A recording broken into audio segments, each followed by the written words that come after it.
Welcome to the Outer Realm with Michelle DeRoche and Amelia Pisano. Airing live on the United Public Radio Network, 105.3 FM in New Orleans.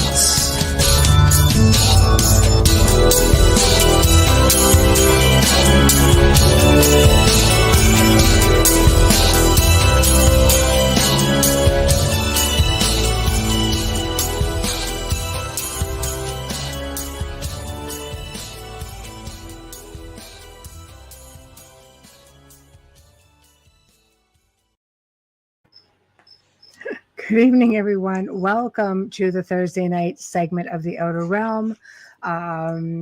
Sorry, I'm being serenaded by a cricket. It's our third host. Never freaking ends in this house. A cricket of all things. So I have a little co-host in the house tonight, just in case anyone asks. But anyway, welcome to the Outer Realm, and we're broadcasting live in United Public Radio Network, 105.3 FM from New Orleans. We are fully sponsored by the amazing people over at Folgers Coffee, who have been a part of our journey since the very beginning. So thank you so much, Folgers. We appreciate you and love you so much. Thank you. Also, big thank you to Dr. Snick, the sonic surgeon, aka Justin Snicker, who is responsible for our intro and outro. So big thank you to him as well. I want to also throw out a thank you to Steve McGinnis, who is the artistic brain behind all of our logos and such. And been a while with him. So thank you, Steve. We appreciate that very much. Tonight, we welcome for the first time Kevin Dermot O'Doherty, and he's going to be discussing his new book called Egyptian Hammadi Secrets, a book loaded with knowledge on Gnosticism, demonology, ET, human genesis, and much more. And I'm thinking I may even have gotten that wrong. I think the book's name is actually Secrets of the Egyptian Nag Hammadi. Look at me go, like totally buggering that one up. Anyhow, it's going to be fascinating. I myself, I've studied Gnosticism for a while, and it's fascinating stuff to say the least, but it's going to change how you think a little bit. But in order to participate in the show tonight, guys, we've got on YouTube UFO Gods and Extraterrestrials, UFO Paranormal Radio, Outer Realm, of course. Then we skip over to Facebook with the Outer Realm, Canada's Most Haunted, UFO Paranormal Radio, and United Public Radio, Joe Montaldo, UFO Undercover, and News on the Flip Side. And I see people are tuning in. Zachman, Nicole, Guiding Echoes, aka Nicole. So you've got that cricket, and I've got this fan blowing my hair into my lip gloss, and I'm dying. Like, I'm just so annoyed right now. And Adriana. And yes, I've got the stinking cricket. I should let's play a game. Let's name the cricket. How about that? And I'll start hollering at it somewhere. Can we stick to tradition? It will drive me mad. And look for Tink. So you went quiet for a minute. I said, Jiminy, Jiminy, baby, Jiminy. Jiminy, baby, Jiminy. Oh my God. I had one on my bedroom window, and my bedroom's got tons of windows, and I'm up on the second story. And I'm like, how the hell did you get up here? And why can't I kill you from inside? I know. Spazzy the cricket, right? How about Michelle, Spazzy Michelle? Because I'm going to be there pretty darn soon. That cricket keeps going. It's one bug that if it's anywhere near a window, I'm not so kind as to just leave it be. There's a thing.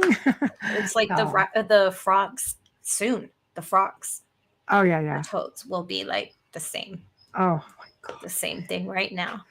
It's funny because I was talking with Bart today. Bart Sharp, guys, you guys will know him. He's been on the show a couple of times, and he says, you know what? He goes, crickets have, apparently have really beautiful spiritual energy. I'm like, yeah, is that right? They're not playing on my frequency. Exactly. It's like totally not on my frequency. It's really Buzz playing off on my. cricket, It plays on my last nerve when they're. Oh, I don't mind hey, them. Ken. I can.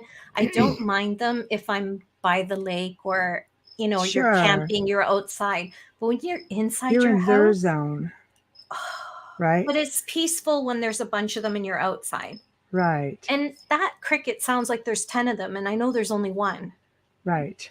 No, exactly. kind of just want to smack the window. I know. It's like, come on. Give it a little heart murmur, make it go away. I'll take crickets over cockroaches. Okay, you win. Yeah. Well, obviously, I'm just saying the sound is. It's cute and all at first, and then it goes on. It's just like a broken wheel, and it's just like, oh my Lord. If you're camping, it's cute. That's right. When you're in their zone, I don't go camping. It's different when they're in your zone. Yeah, I don't go camping. This sucker will go all night. Okay, that's all I'm going to say. So anyway, we have a terrific guest tonight. Maybe we can read part of his bio. I've asked him to chime in another minute or so. Sure, I will definitely. The full bio is on our Facebook page at The Outer Realm.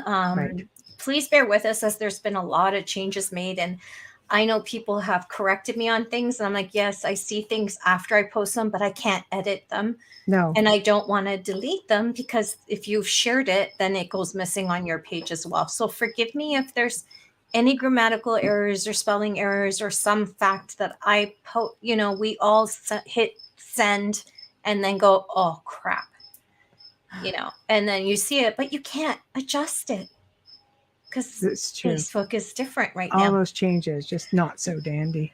No, it's frustrating for me because I post so much on there, and I have to take more time to make sure, because I posted the star link and accidentally wrote tic tac because that was another video, and someone corrected me, and I'm like, yeah, you're right, I just can't edit it. Right. He's like, this is the star link. I'm like, yes. All right. Okay. Well, our guest is in the green room. All right. Okay, I've got that. The cricket Kevin and I are Dermot waiting. Doherty. I hope I'm not butchering your name, Kevin. My gosh, I'm so sorry. Was born in Liverpool, England. He first became interested in the Nag Hammadi codices, NHC, in 1997 following a BBC documentary which featured the origins of the Coptic Church in Egypt. Like many who encounter them, he found the NHC writings almost unfathomable, but felt the need to reveal their strong and relevant messages for modern mankind. Invisibly guided, he embarked on a literary journey to unlock their secrets, and he's here live with us all the way from the UK tonight to tell us about those journeys. Hello, Kevin. I hope I didn't butcher your last name. No, you didn't. It's Kevin O'Doherty. It's O'Doherty. I have to say it with the accent. O'Doherty. Okay. It doesn't matter. It's great to see you, Michelle, and thanks for having me on. Thank you for being a trooper. Yeah, I was going to say you are a trooper for being because it's 2 a.m. your time, so that makes you like Outer Realm champion. Yeah, unlike your wimpy cohorts there.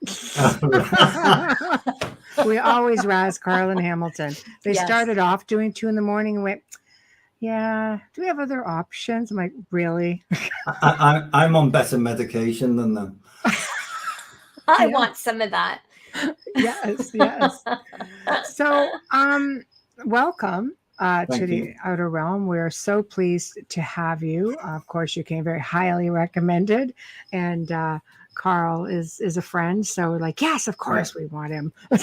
So why don't you tell us a little bit about yourself and really get into why this intrigued you so much? It intrigues me a lot as well, because I remember seeing documentaries on this. We probably saw the same one at one point, I'm sure.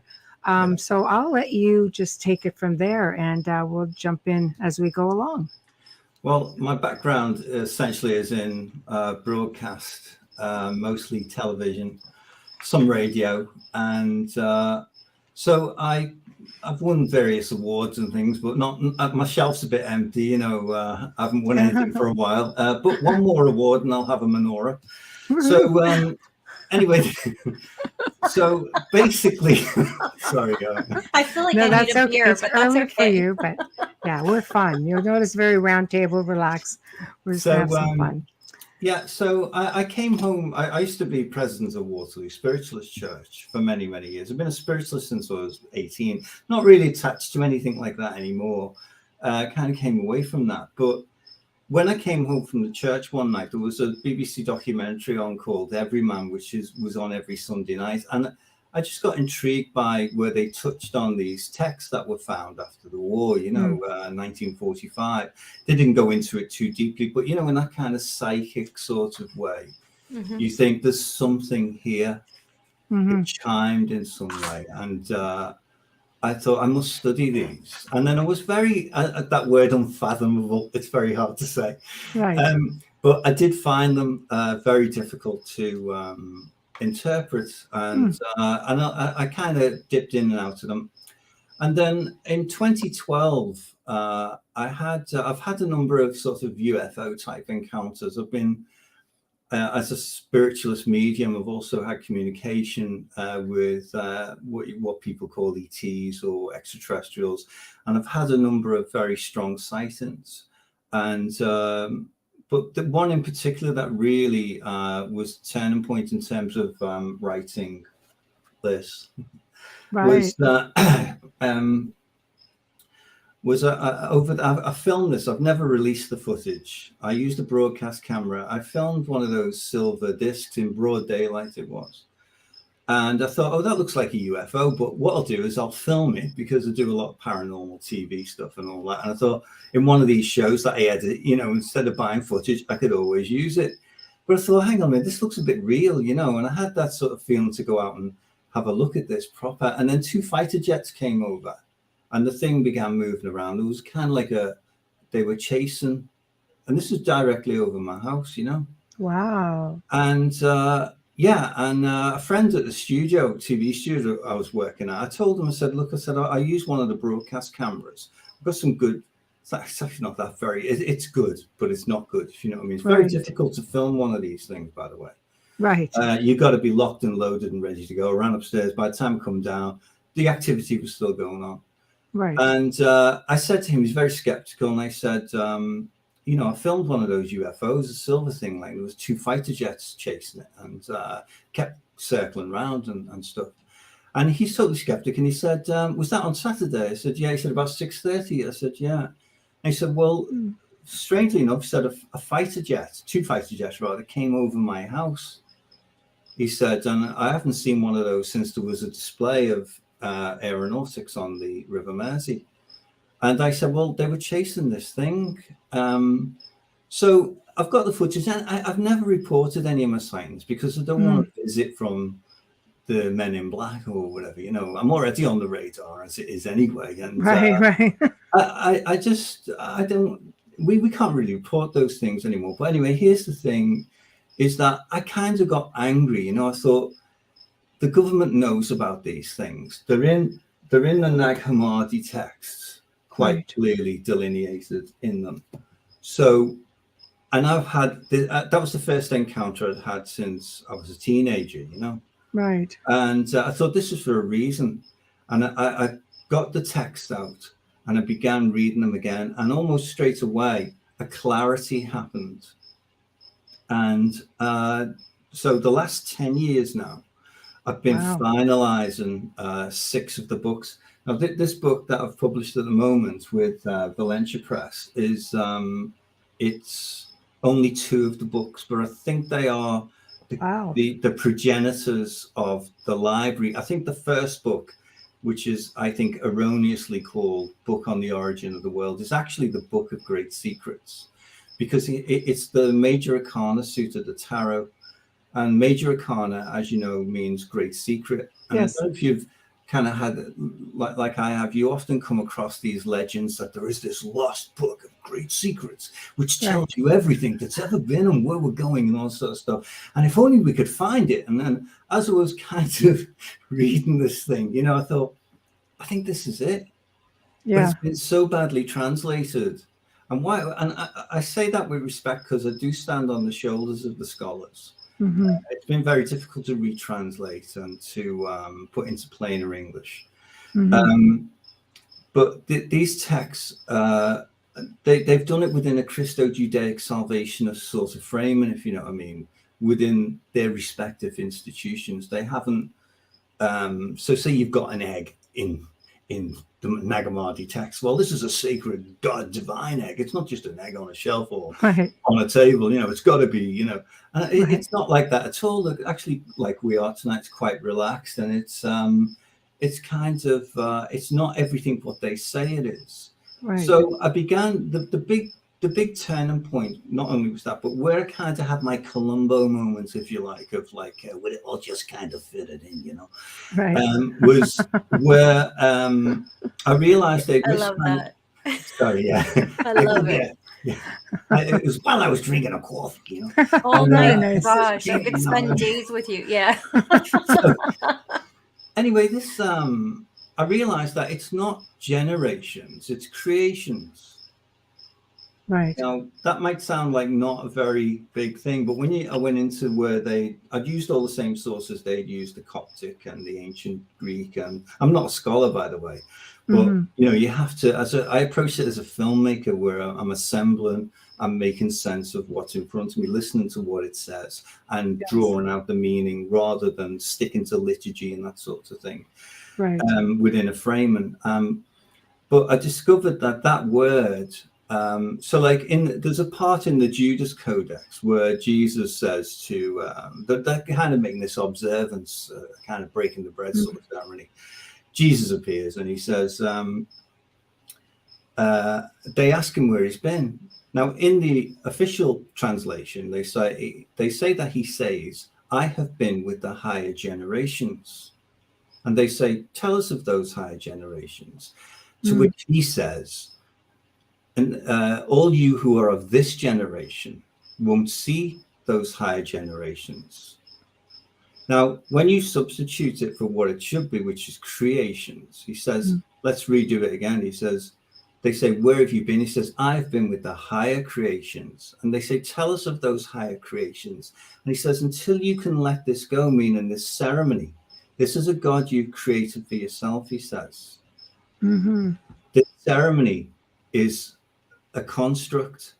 And they say, but we're only doing what is right. He says, you are worshiping a God you have made for yourself. Until you can let that go, you won't see the higher creation. This is a creation of your own. It's a very interesting passage. So create generation may sound like the same thing. And a scholar may say, it is generation, but it's not. They mean the same thing, but they also have a different meaning. And that was the first sort of cracking the code. I thought, well, and I began to, I felt like, like many people, you think, can I touch these things? Dare I go there? How dare I? And how dare I even rename the book on the origin of the world to the Book of Great Secrets? Right. But it's alluded to all the time. And in the text, there's what you call a concordance across all the books, where it references the great secrets all the time. I will reveal to you the great secrets. And that part of the Nag Hammadi, the so-called book on the origin of the world, is the Book of Great Secrets. And it takes you from the beginning of creation right through to how it's going to end and why we're here. And it's quite a long piece, but I've tried as best I can to do a line by line. I've done it line by line retranslation. So you can compare my version with what the scholars come up with. But at the same time, you must also remember that the scholars can't always agree either. Right. So what I've done is I've approached it like a filmmaker. I've said, what is this actually saying? Well, yeah, sorry. How does this, because these were discovered, just so people have an understanding what they are. These were discovered, much like the Dead Sea Scrolls, just in some random place by a farmer, 1945. 45. Okay. Yeah, way before the internet. Yeah. And they'll last longer. A little bit. Right. So just so people have an understanding. And I mean, I know it's taken them forever just to do the Dead Sea Scrolls. They're just starting to decipher some of that. So this stuff must have been relatively intact. They didn't have to go through as much restoration, let's say, as the Dead Sea Scrolls. So it was easier to get it out there. Because if you've been at this for 10 years, I mean... Well, more. I've actually been at 25 years, but it's only in the last 10 years I've made a decision to start publishing my findings. Okay.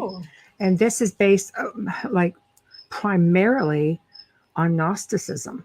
Yeah, apparently, which yeah. I love because, you know, people say, well, what are you? I don't know. I've got to be Gnostic because I'm just a complete nut. I'm a bit of a nutter like that, I think. But I really do believe in the whole goddess energy and everything else. Yeah. And I think when you have an understanding of it, which is what some of the stuff you're going to talk about tonight, because it really is. It's liberating. It is. It's everything we know as like angels and demons, like archons. They spoke about archons, and that's really a primary part of all of this, isn't it? Yeah, yeah. They are. Yeah, the second book I've done, the other book I've translated is a sister book to it. Okay. Which is of the two books. Right. It's called the Hypostasis of the Archons, but excuse me.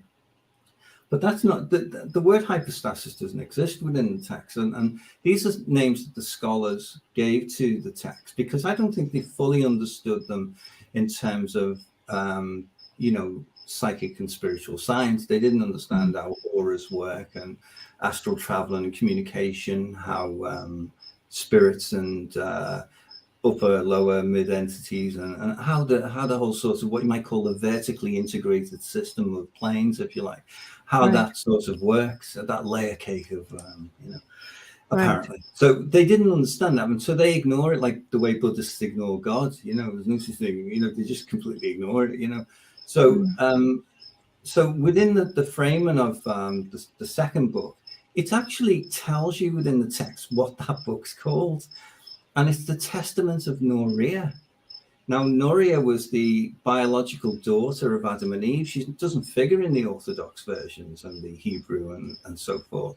But she appears in the Nag Hammadi. She's a very powerful woman. And she is the progenitor of the modern human being. Now, Noria, it's a testament, and it's often in the first person. She says, you know, she speaks in the first person. She isn't the author, but nonetheless, it's her account. And it's a very powerful account of a very beautiful account on how she stands up to the archons.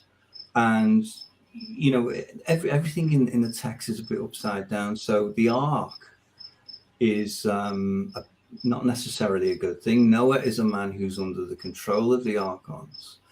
And she burns down the first ark because they want their seed to succeed on the earth instead of Sophia's seed, tells you. So she was born of Adam and Eve as another child to create many human beings, it says, through whom the seed would be progressed. So she then became attractive to the archons, you see, and they came to her and they said, you must give yourself to us. And they wanted, as it says in the text, they wanted to rape her in repugnant ways. And they wanted to progress their seed through her womb. But she stood up to them. Now, she burned down the first ark. She kind of lost the battle. So Noah was forced to build a second ark. And that is what succeeded and why humanity is an imperfect product, for want of a better way. Basically, the crap survived. Great. Yeah, and is this a parallel dimension? This is very, you know, manipulative and not what you expect from someone born of, you know, Adam and Eve and the first human being. It's just, wow. Okay, I'm listening. This is all new for me. Thank you. It is very, I get that the text can be heavy. You have to turn everything upside down. But if you follow the text and follow the narrative, it does offer a plausible narrative for your consideration, acceptance, or rejection, of course.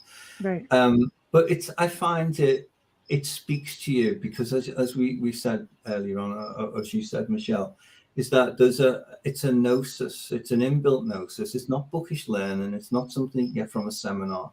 It speaks to you. And I know it doesn't resonate with everyone, but it's a powerful account. Now, she shows how to reject archon intrusion and demonic intrusion, and she tells you how to do it because Elalith, which I think could be like a similar name to Lilith, except it's where the I is. It's the E's. It's Elelith.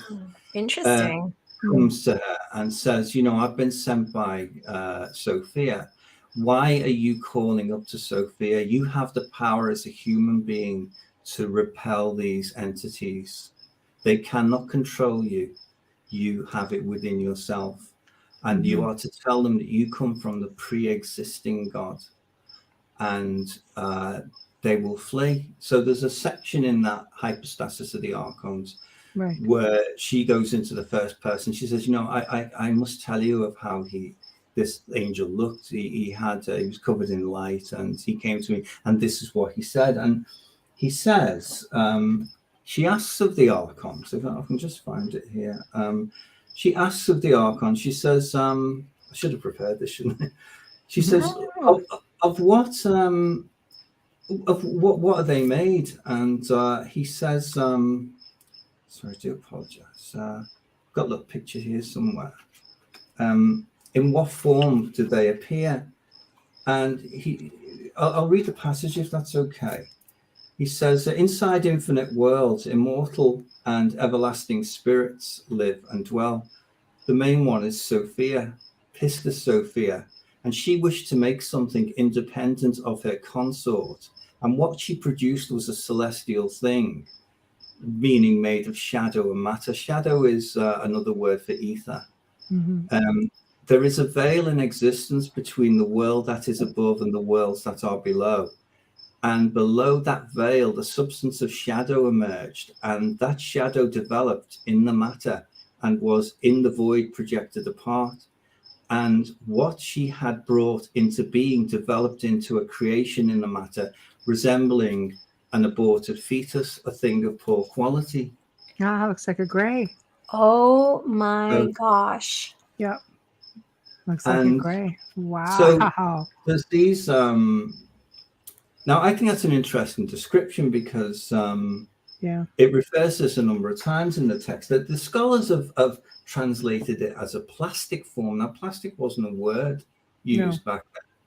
Artificial is the closest in the Greek, so I substituted it with in my arrogance.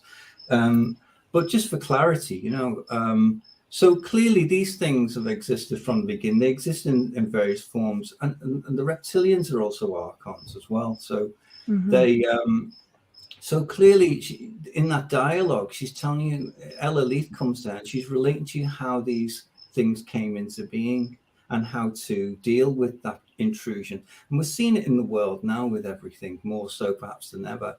But in the text, it tells you that they have constantly interfered with humanity and the course of our lives. And people say, well, why is that? And the reason is, as it says in the text, is that they lack a thing called an immortal spirit, apparently. Right. Apparently, what it says is that they're made of the substance of matter and also of ether, but they are not possessed of an immortal spirit. Now, the document of the Essenes says that it describes ether as a substance that can be immortal, not beyond change or alteration, and is made of the subtlest ether. And when connected with the matter in the form of a human body, magically calls down a spirit to incarnate into it. And the archons know this, so they manipulate the soul and the body, and they they don't understand how the spirit animates the body. That's what they can't crack. Right. If that makes sense.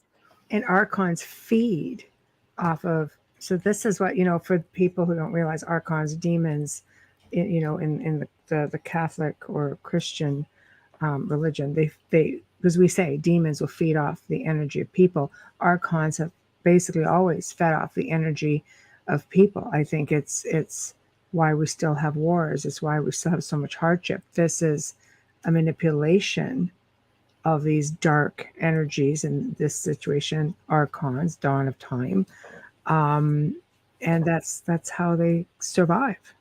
Yeah, because what it tells you in the text is, because they have no spirit in them, they know they will only last as long as this age of matter and ether lasts. Wow. They have no dwelling in the spirit. They are super intelligent, kind of ant-like, hive-like in their intelligence, it tells you. They lack any individuality. You can't sit down with an archon and say, what kind of day have you had then? You know, you know, No. And they don't write songs, and they don't, you know, gossip and all the things that we do. That They're void of emotion. Yeah, as creative human beings, we've got all the things that they don't have, and they know we're a superior product, apparently. So they have this colossal envy of the human being, because now, by corrupting the human being, they get to they control. I'm just telling you what it says in the text. Okay? Oh no, absolutely. No. That's so. Okay. Yeah. According to what the Egyptians have written, the late antiquity Egyptians, because they are Egyptian texts, you know. Let's be clear about that. They have said that the lower nightmare realm, the planes of the lower astral, if you like, are controlled by the archons, and they have a thing called the demiurge over them, who is the chief archon. And by corrupting the human being, we then, if we adopt their ways or do their works in any way, shape, or form, or act like them, cause loss, harm, or damage to personal property, create victims, if you like, in a bad way. I mean, like, you know, in a serious way, then we can't go back into the pure spirit realm, because they've dimmed our light too much, and we are sent to them if we've done their work, it says. And you know, if you look at Justice Maat in Egyptian mythology, and with the scales, where we get the scales of justice from, it's the same figure in the Nag Hammadi. It alludes to the same idea that you are sent back. You can't go into the high spirit realm if you've been, you know, really bad. And it's not for me to say how bad you need to be or how that works exactly. But essentially, I think a lot of I think it's going to be filled with a lot of politicians, and so you have to break a few commandments to be there. I would say so. Yeah. I might end up there. I'm just saying. Yeah. But you see, the other thing is, that's right. The thing, and you know, the thing is that Sophia tells you that she knows that the human, we're called the little innocent spirits, and she knows that we're going to face challenges. We're going to be predated on by archons, and she's full of forgiveness and love, and understands that some of her little spirits might get lost on the way back. There's salvation, there's eternal progress is open to every human soul, it says. Mm-hmm. So you can make it back. It's just, you know, there's this reincarnation path. But the thing is that the longer, if the archons can make us bad and do bad things and create wars, loss, harm, damage, and all the terrible things that go on in this world, then they get to incarnate us again. You see, we have to go through their realm, and we get reincarnated to the earth, and the longer they last. But if we all suddenly became very, very good, they'd have no reason to exist here. They wouldn't be able to survive here. And what it says in the text is that simply by being here and being good, they cannot succeed in their work, if that makes sense. Absolutely. Okay. So people say, well, what am I supposed to do? It tells you all you're supposed to do is just be good. You don't have to go to church. You don't have to. There's no prayer in you all just have to behave yourselves. That's right. Basically, yeah, and be good. Like I said, I'm going down. Just saying. Remember, there is eternal progress open to every human soul. Thank you. Wow. So, but you know, it's big, it's epic, it's a kind of how can I put it? It's a different sort of way of looking at things. But it does make sense more than, I think a lot of religions have kind of lost their way, and we don't really understand them. You know, that they hang on liturgy and ceremony, and they're steeped in the garments of office and power and institutions, and they've got wars and all kinds of things, that they become unworthy of the spirit, is what the Nag Hammadi tells you. Right. And that's why the Gnostics essentially set up as they did, because they saw the growing worldliness of the early church as being, you know, a thing of evil, if you like. And they came away from that, and they went and settled in Egypt, where the texts were found. Right. So they were very, very close to God. That God and the Spirit is within yourself. You don't need any intercessor to tell you. And you don't have to be psychic and all those kind of things. You don't have to demonstrate spiritual gifts or anything. You just have to be good and know where you've come from, who created you, and connect with that which created you. And that's what the archons say to tell you. Lose the ego. We'll just stick to a couple of comments before we lose them all. Amelia, can you see this one okay? Yes, I can. Arduane, and I hope I'm pronouncing that properly. What I found particularly disturbing about Gnosticism, if true, is that the real pre-existing God doesn't care about humanity. We've been brainwashed to think otherwise, and that we are doomed to reincarnate over and over again. Ooh. The demiurge, yuck. Yeah. Never finished a statement like that with the word yuck, but thank you. Yeah. I love it. And Carrie says, live in innocent joy and love like children instead of ego and fear, and they have nothing to feed on. Right. That's the same for demonics and malevolent. It's the same kind of thing. Yeah. Tamara, hi Tamara, says, all humans have faults. Why would the first humans why wouldn't they, is what you were probably trying to say? Have faults. Have faults, yeah. Okay. Well, I thought because they were born of innocence, like not innocence, because according to the Catholics, Adam and Eve committed a sin, but depending on what perspective you're using to view it, they really hadn't committed anything, like there weren't any crimes. There wasn't anything. They were just existing. So it's funny how the ego just comes right out from the beginning. Well, the archons, it's going to sound crazy, I'm just telling you what it says, that they are credited with creating, Sophia created, let's just go back a little bit, right? So you've got the creation of the solar system, right? With the Earth, it's a flat Earth model. So, and it's everything that's seen with the naked eye. You've got the solar system is created, and that's created by the demiurge. And he makes the earth as his footstool, it says. And he creates 7 great archons, and they are the moon, the sun, Mercury, Mars, Jupiter, Venus, and Saturn. And he claims credit for this, you see. He creates angel retinues called archons in reptilian and in archon form in terms of like prenates. And they, how can I put it? They flourish. And he says, there is no other God other than me.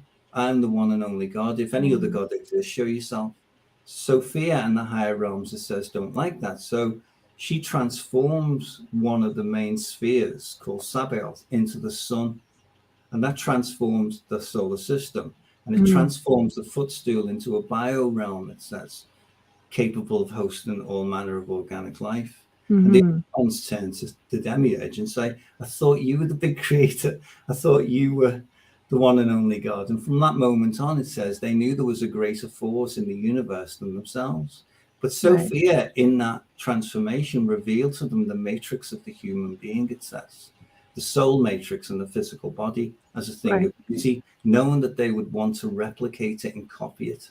Okay. But she manipulated them into doing it, you see, because they are the fashioners and maintainers. They're like elementals of the elemental and the etheric plane. So she manipulated them into making the human beings the vessels into which we, you and I, and your commentators and, everyone listening would incarnate into these. They're called the vessels of light, as innocent human spirits, to destroy their nest from within like an irresistible nectar. Right. Which is what we are to them. And the picture you showed us, just to back up one quick minute, that is what essentially is an archon. It's one form, it's a prenatal. One form. That's a gray. So essentially, and you've gray. Got a reptilian. Right. And then you've got them in human form, but you've got them in other forms. But essentially, they're in 3 types. One is the reptilian grey and the reptilian and the grey can appear in physical form. And also in that transformation, by the way, they were banished to live within the earth and within the spheres of the solar system. And they can't breathe our oxygen, basically. So that they cannot dwell alongside us, which is why you'll never see aliens shaking hands with the president on the lawn of the White House. And if you look at ET abduction phenomena, and if you look at all those stories where people board these UFOs or they go down deep into the earth under these caves of them, they say the air is unbreathable. It's like a gas or something. And that I think that ties in with the story, because it was, the earth was transformed. The sun is transformed into a lens, like a light, it says, through which the Zoe or the Eve ray is beamed to the earth to generate life. So basically, it's basically saying, you know, what can live by the light of a flame? Nothing. But by the light of the sun, which has the Eve or sometimes called the Zoe ray in it, it vivifies and gives life to everything. Right. So the transformation of one of the spheres into the sun was very important, but she also in that moment revealed the matrix of the human being, knowing that they would replicate it itself. It makes so much sense, because we can't land on Mars without proper gear. We can't, you know, we can't flourish or thrive in the moon. It makes complete sense as to why they would have trouble breathing here. That's not even question. Like, you don't even have to question that. No. So we're probably considered like the junk planet of the universe. Yeah, and they are. I've had contact from very early on, and this is why I think that why I'm drawn to do this is because I think it needs to be put within a psychic and spiritual framing, because no one's addressed that at all. You know, there's no one. You need to be a medium or a healer, or like with myself being a church president and from the age of 18 being a spiritualist and immersed in that side of things, you have to have some kind of knowledge, I think, when you come to read these texts, to realize, hang on a minute, this is talking about auras, this is talking about energies, this is talking about, like in that transformation, the archons also dwell as within the earth, but also as entities that prey on human beings in the astral state as well. And they act as barriers and to stop us progressing in many ways.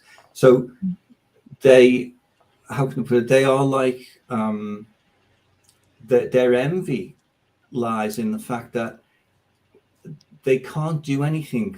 They've got no really ideas. That they are created, it says, as the finished product. Now, you and I, we can change. We can become other things. We within ourselves, we learn and we adapt. Whereas archons are no more intelligent, it says, now than when they were first created. And if you look at Jacques Vallée, was it? Yeah, Jacques Vallée. Yeah. Yeah. What does he say in Confrontations? He says, surely they must have learned by now, all they need to know. But he doesn't think ETs are from space, does he? He thinks they're from here. Well, from the waters, yeah. Yeah, and then Nag Hammadi says the same thing, actually. Maybe he's read the text, I don't know, but that they exist within this realm here. That's right. And so, these, like the things I've seen, like the silver discs and stuff, they're not... They can't do intergalactic travel because where are the toilets on board, for instance, or whatever. Those could be ours, It is a giant toilet if it's coming from here. Yeah. You need the big ship somewhere, don't you? Or something. But like Battlestar Galactica, that kind of the size of a country kind of ship. That's right, Amelia. But it's within the Earth and within the spheres of the solar system, and that's where they're banished to live in the physical and etheric form. But also, archons can exist just in ether. And now, when you meet, particularly in the astral realm, during the sleep state, say, when you meet them, I'm talking from experience now, what I've found is that it's like an automaton that you're dealing with. You are aware of this hive-like thing going on, a super intelligence, that doesn't understand you and wants to get right inside you. And as it says in the text and in the Garden of Eden part of the Nag Hammadi, they interrogate the soul and they find out how it works. They created, they were tricked into creating the tree within the human being. But Sophia came and she put good things in there. Like we were talking earlier on about pure humanity, pure humans. There was no sin. But the archons, knowing that they wanted to take control, they put in negative traits within the human being of envy, jealousy, covetousness, and also they manipulated the physical body. It tells you from living to 1,000 years to living to just 70 by reducing, it says, by 930 years at the time of Noria we were talking about, which with the succeeding human being only lasted 70 years, and that's us now, sort of thing. The model, I would say. Now, by manipulating us that way, we lost that connection, it says. So we found ourselves, how can I put it, they cannot understand how we can be so creative, how we can connect with God, and how that light that they envy brings life to everything. They simply don't understand it, because when you talk to them or try to communicate with them, they aren't interested in you other than to take over you. And in the garden, when they put those negative traits into the human being, into the soul matrix, it says, and into the physical body, they put in drives and a nervous system that is weak and prone to not just addictions, but also to pain. And all these things conspire together to destroy the spirit that incarnates into the vessel. It's called the tripartite human being in the text, the three parts of the body, the soul, and the spirit. So we are not souls and we are not bodies. It says we have bodies and we have souls, but we are spirits. So yeah, and it says, so you couldn't say, you couldn't put on a suit and say, I am the suit. You have a suit to wear, but you are not the suit. And it's very clear about that. But the archons don't understand the spiritual part, you see, because they're merely the suit, if you know what I mean. So I know I hope it's making sense, but absolutely, that's how they have access to this world. Right. Simple, really. It's just like they've got like 7 billion doors that they can just walk through at any point. Sophie is clever, you see. She's very clever. Yes. She's got, it's called a divine mission plan. She's got a plan. And all you've got to do is say where you come from. If you feel intruded upon. Now, listen, when I was writing this book, I've been a medium for years. I've been to all kinds of some terrible things, hauntings and terrible places, and I've dealt with various things. But the archons, I've never been so under attack as when I was publishing this book. Really? And I mean, really, house going crazy. And that intrusion. And now here's the thing, I've put it in the book, and this is very important. I put a warning in there, because once you start to open up to these things, you attract them, because it says in the text, they want to know. They want to interrogate the soul to see how enlightened you are and if you've learned of anything new. Because they live in constant fear of you waking up to them and discovering them any minute now. Their game would be over, it says. They exist secretly and they try to... So now in the tree, in the Garden of Eden, it's actually flipped on its head. Satan's the good guy. He's actually manipulated by Sophia to be good. They tricked, the archons were tricked into creating the reptile, the reptilian. But Sophia put the Zoe or the Eve ray within him and made him good, so that he would lead the human being away from the demiurge. He said, you must eat of the tree of knowledge and of knowing the difference between right and wrong. Now, when the archon comes back, the chief archon, this is in the Nag Hammadi version of the garden, he cannot find them. Have you ever wondered about that? Because it has a concordance with the Orthodox version. How can God not find someone in the garden? But when you look at the translation, find is different. It means, say, I find this, say this is someone's bag, say, and I find it out on the street. Well, I can keep it, or I can use it, or exploit it. It's not mine, but I can use it for one. The only time I get control of it is if the true owner or purchaser or maker of it gives me sovereignty over it and says, you can have that. So that's what find means. I could not find you means I could not take control of you. And it deals with the root.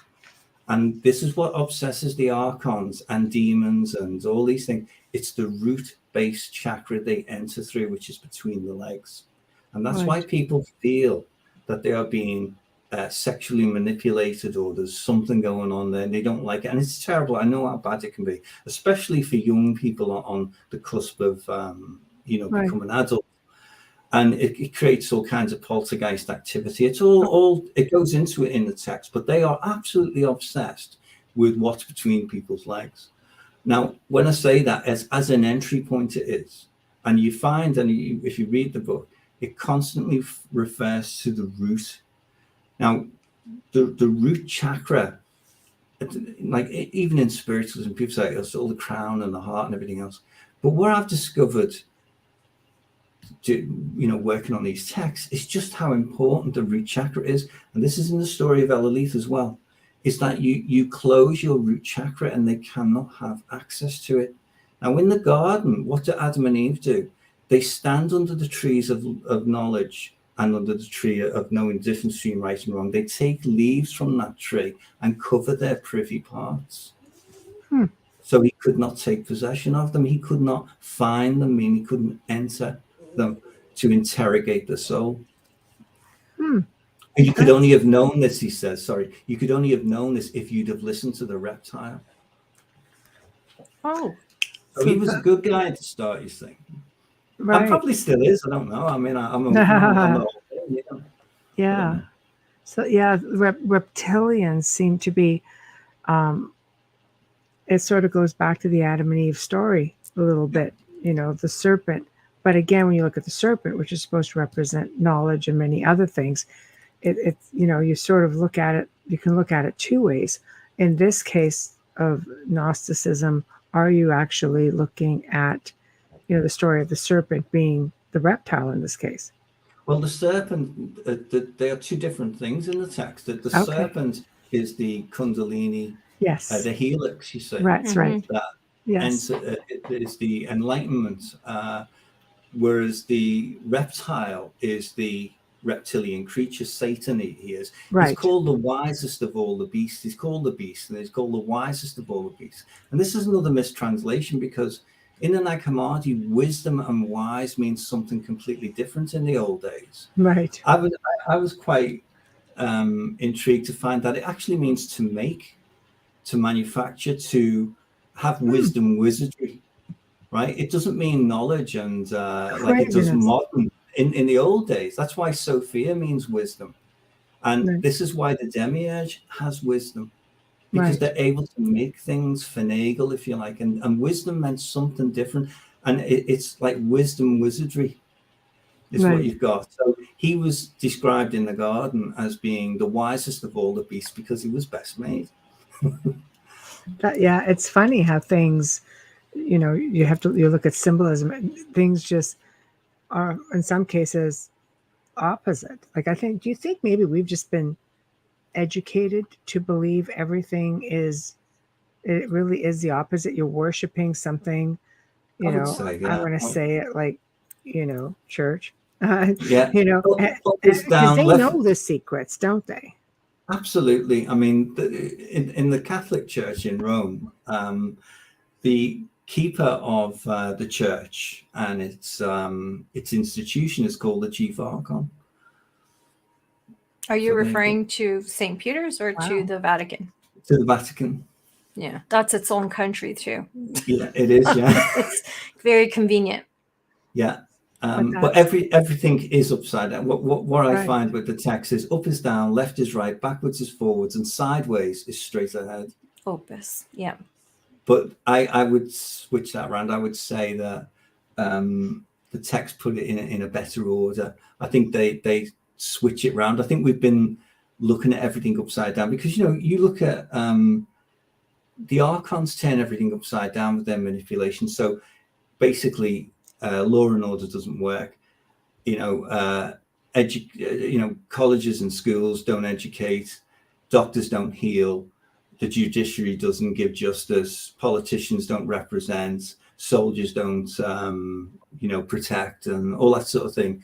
It's their influence. And I think that the ancient Egyptians knew very clearly, following on from the time of Christ, very late antiquity, early 1st, 2nd, 3rd century, that this has been the pattern from the beginning. I think from reading the text, you get the idea of what happened to Atlantis, what happened to any civilization. It then becomes manipulated and becomes destroyed. And if you look now, what more archon-like is the world? How it's the pattern is really, it's like they've broken cover now, and they're really going for it. And I would say that world leaders worship this demiurge. They know the truth. They know they're promised by these archons that they will go to the lower nightmare level. We call it nightmare, but they said, we'll give you this world. It's all about, we'll give you the world, and we'll give you a life with us. And I think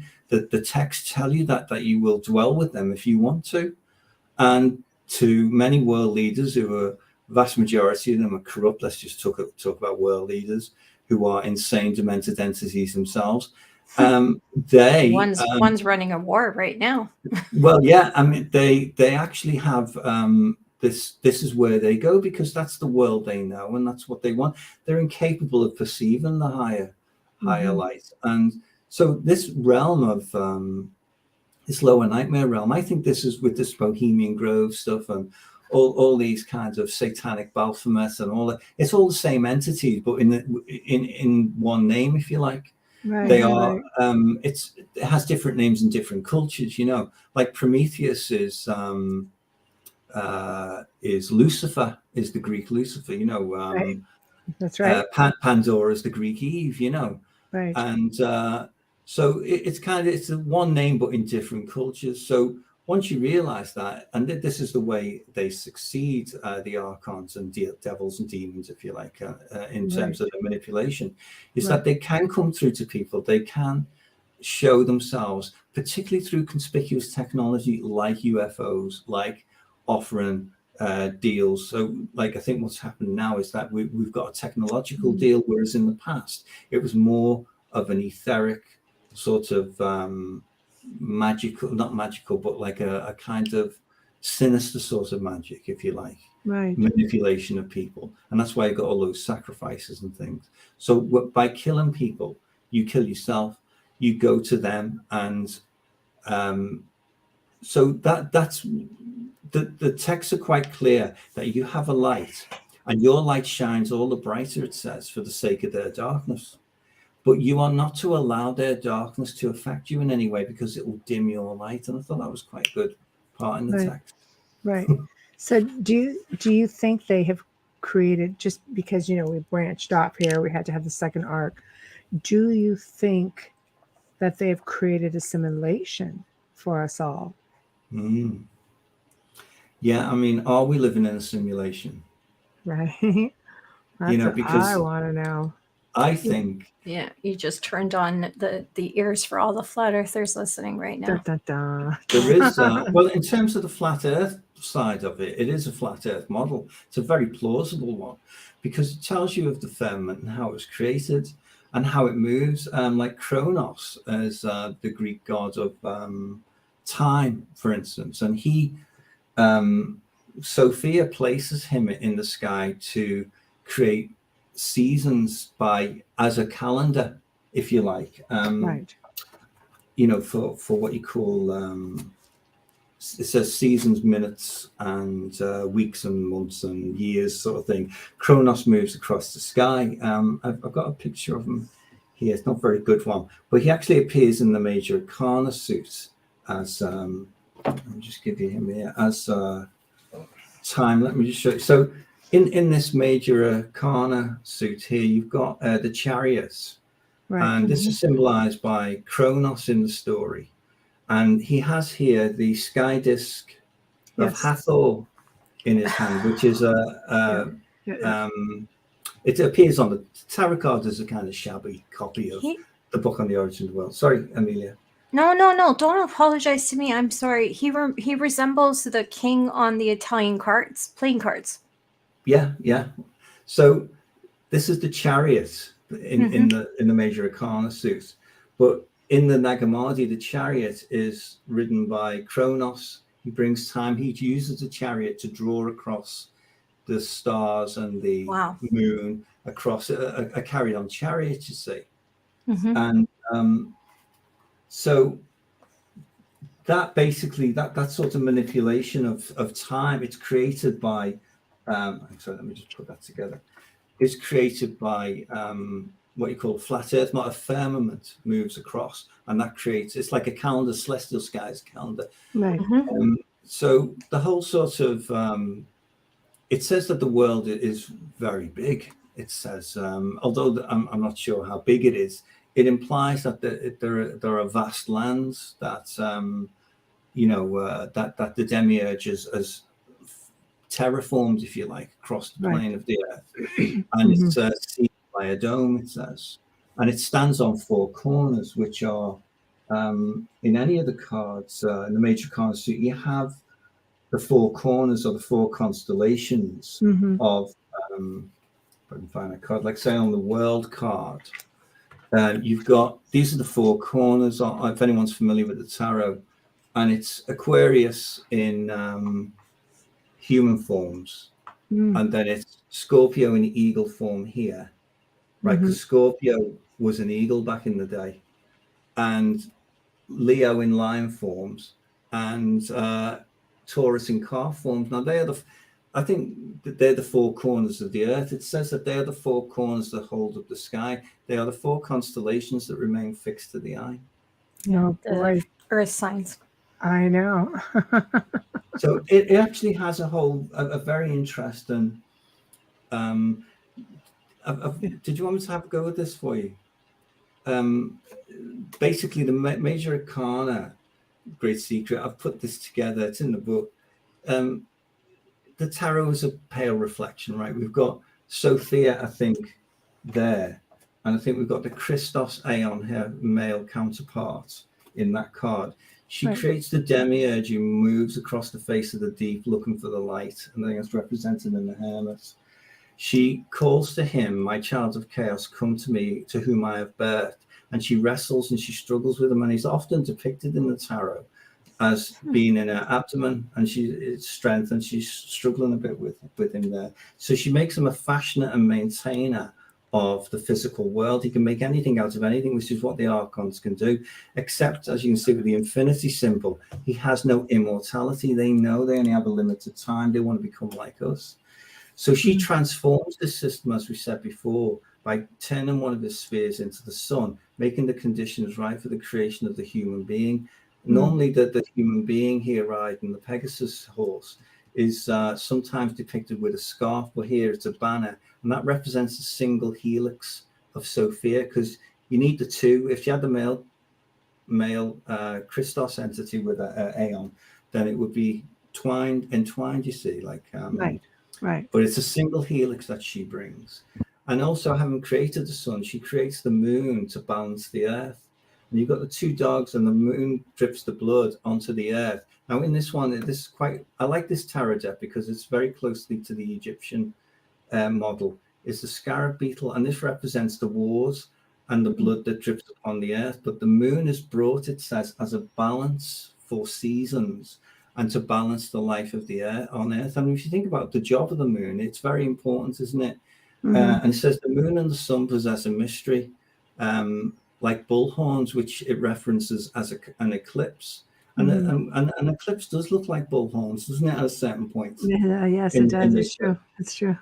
So we're back to this. She then creates the firmament, which she gives over to Kronos. Time, and he draws across the stars, and as we've already discussed, across the celestial heavens. And she further creates what's called the Ogdoad, which is the Milky Way or the galaxy, the high dome. And this is from the waters, and everything, it says the earth is surrounded by waters. And that's why she has the name Pistis. Pistis means waters, as in Piscean, as in Pisces. And she balances the waters. So you've got a system now in place, a solar system. I am balanced. Kevin says I'm balanced because I'm Pisces. So there to everyone who thinks I'm not. I'm just kidding. I have to make light of everything. I find this fascinating and I'm really enjoying it. Thank you. All right. Thanks. It's not, I know it's a bit heavy, but no, not at all. Not at all. Yeah, I completely understand. I've studied Gnosticism. So I'm on, I'm trailing along okay. I'm good. Yeah, it's all right. And I work in mediumship, so this is very interesting. Well, so we've got a system of in place, and then the demiurge who's cast in this card as the fool. This is all the major arcana suits. Claims he's the one and only God, and he's called Saklas the fool. His name changes to Saklas in the text, which means foolish God. He thinks he's the controller of everything, and the zero. I haven't gone into the Chaldean numerology on these, but they tie up brilliantly. So she gets really upset by this, and she uses a finger of light from the sun, a kind of mass coronal ejection, to destroy his the earth, basically, to wipe the archons from it and to cause a celestial upheaval, is what it says. And they are then cast down into Tartarus. They can't dwell on the surface of the earth because she transforms Sabaoth into the sun of the solar system. One of the spheres that we talked about before becomes the sun. And so that really messes with the archons. They've got nowhere to go. So then the demiurge comes back and he turns everything upside down with his influence in the world, it says, in if you follow the timeline. And because his view of everything is upside down, as we discussed before, he makes everything upside down. Nothing works. But this is how he is. Now, into this realm comes the Wheel of Fortune, which again is surrounded by the four corners of the earth. And the wheel itself is the earth, and attached to it is Yaldabaoth as the lion, and you've got, let me just look there, you've got the serpent stream, and the earth as a wheel, represented by the wheel. Everything is under the control of the gods, but then what is introduced into our world is a thing called chance, fate, and destiny, beyond human control. We're at the behest of that, it would seem. Right. So he introduces this into our realm, and he takes the Adam and Eve. Adam at the start is androgynous, a single human being. He splits the two gender halves in the garden, it says. I know we haven't really discussed that. I'm jumping ahead, but that's basically what he does. The archons split the human. They take the Adam as an androgynous creature, and they take out the womanly part in him and make a womb, and they build up the flesh in the man, meaning, his penis, basically. And so that the two are separate through which, and why they do it is so they can progress their seed through the woman. Sophia doesn't like it. She brings back the waters. She rebalances the system, right? And by doing so, she creates it, which you've got a different version now. If you compare those two, you've got that's the Archon's version, and then having rebalanced the system this way, right? You've got Adam and Eve in the garden with Eros appearing at the center to bring the two gender halves together in union and love and desire, it says, with the tree of knowledge and life. With this, it's got the serpent around it, the single helix, bringing them together, so that they will always seek union and will leave their parents and seek sexual union one with the other. And in love, it says, it's kind of put on the higher side. Then the demiurge comes back and he creates a thing called death on the earth, that he destroys this paradise by making the world of matter corruptible, that nothing lasts forever. So everything we've got falls apart, it decays, and death is no respecter, it says, of institution, race, color, class, creed. Nothing lasts forever. Death is a capital D in the Nag Hammadi book. And following the death is call to judgment. Right, we're almost there. We're getting there. Right? No. It's okay. It's okay. It's call to judgment. He fails. Sophia calls the people who have passed to the next realm of life, which is the clarion call, there by which they are raised, where then they face justice, which is justice ma'at in the Egyptian text, or you've got sometimes the sword as a hand, but only those who have not let the darkness of the archons enter into them or haven't imitated their work can pass. So the scales in the Egyptian part is they believe that the soul was in the heart of the human being, and they placed the heart on the scales to measure it against justice ma'at. And if she didn't move, then and she's represented also by the peacock feather. So that shows you just how delicate that balance can be. That's right. So Amelia, I might be there with you. I don't know. No, it's true. So I'm loving this. It's a very powerful card, and this is the story on the book on the origin of the world, or as I call it, the book of great secrets. And at the end, it tells you Sophia. This is represented by in Chaldean numerology 21. Is crowned the crown of the universe, she claims. Now, she's often depicted with a crown, but not in this card, but she is in my book. And she places her seal around her universe, our realm. And again, you've got the four corners of our world. And she stamps her authority upon it. And 21 under Chaldean numerology means many trials, tribulations, after which you will succeed in wearing that crown, and no one will ever take it away from you, it says. So that's a thumbnail sketch of the major arcana suit, but it ties up. When I was reading the book on the origin of the world, I thought, well, it's clearly the book of great secrets. It's the major arcana.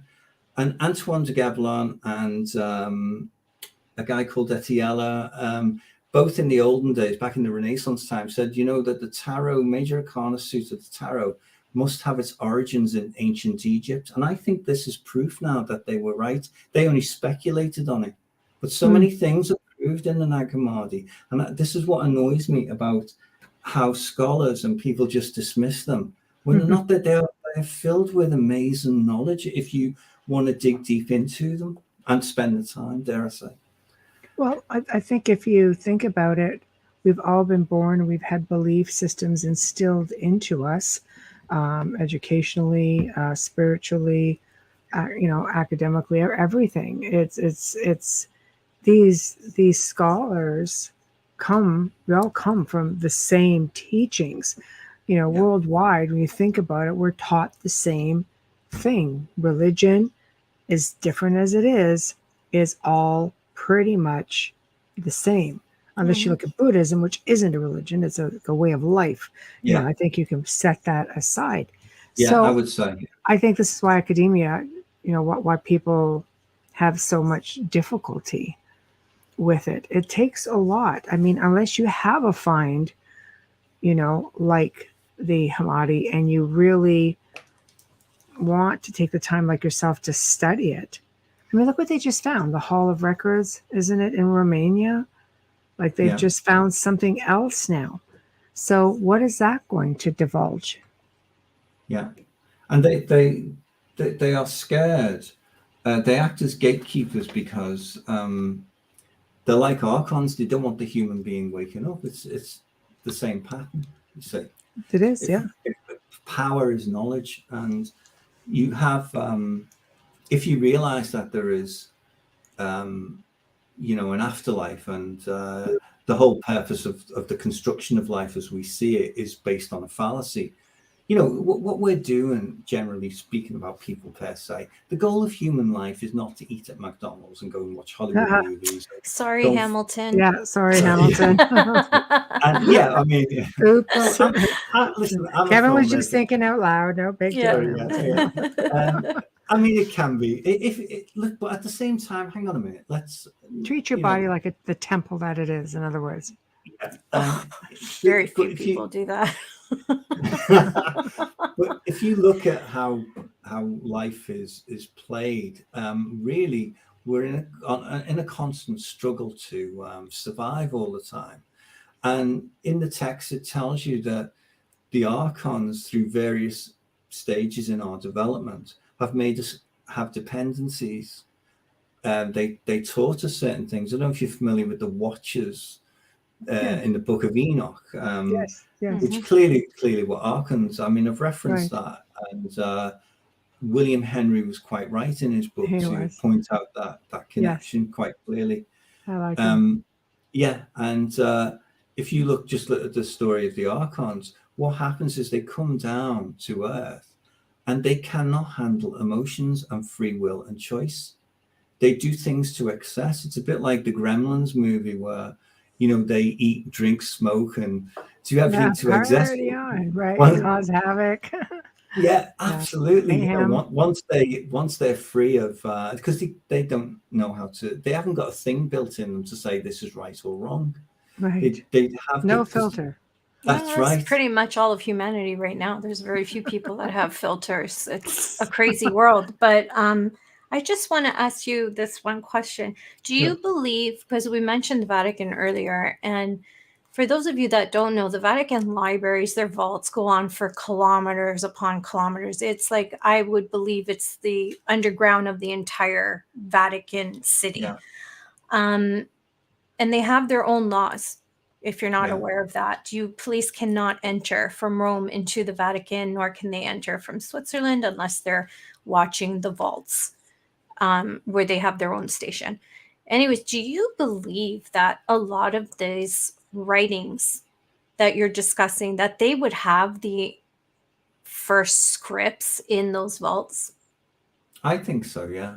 You kind of become aware that what we found in these caves or in the Nile really are, and the thing about the Nag Hammadi library is that it was written on both sides of the folios, the pages, so it was easy to stick together. Right. However, Alma, whatever his name is, can never pronounce it, the shepherd who found them, his wife was burning them for about a month or something to get the bread ovens going. So we don't know what we've lost. So there are various things missing from there. They're not complete. Right. But I imagine what's missing. I agree with what Amelia's saying, that I would say the Vatican has pristine copies. They've got the originals, and we'll never be allowed in there, and it's nuclear proof, and right. So otherwise we would know already, you see. But maybe they don't want the common person to know. I believe the elite people are well aware of what the real teachings are. We've all been taught something entirely different to worship, which equals a degree of control. But I believe there are certain people in this world who know exactly what the real lay of the land is and how you're supposed to worship, or how, they'll tell you that they have occult knowledge, even in alchemy. Like they have everything that they need to succeed and create their own realities and time travel, or we have portals and power spots all over this planet. It isn't hard if you know they're there. The church has built all of their churches over these power spots, these temples. There are power spots that have been realigned. You have monuments and obelisks, and I know Gail and I chatted about this just yesterday, that were intentionally put into place to reroute all of these energy lines, the proper ones, for things to flow properly. Well, how would they know to do that? Maybe this is what it is. They've got these relations with these archons, who many call demons, and they sound a lot more to me like they're extraterrestrials. Yeah. The Gnostics knew about the star beings. They knew. I think everyone did back in the day. If you look at the Renaissance paintings, you have the nimbus gloriosity around the head of many people. I think they could probably see that. The mental and emotional aura, which gives indication as to the mental and emotional aura condition of the person. You have the spirit aura, which extends furthest from the body. I've probably got a picture of that somewhere. Lots of illustrations. But the the one that extends furthest from the body, and that's how you get an indication if you like or you don't like someone. If they sit too close to you, they invade your space. Enough time on here, but and then you have, but it cuts off beneath the knee and just to the top of the head, which I think is why Chinese people have a saying that dead people have no feet. And sometimes if you see somewhat a spirit through the spirit aura, you don't see the feet, and the top of the head is cut off. I always wondered about that when I was a kid. That's a good point, because that is true. You don't always see the feet. No, well, in some cultures will tell you that's because it's dimensionally they're sitting up about 3 feet above our own. So when they do cross and we see them within our dimension, it looks like they're floating.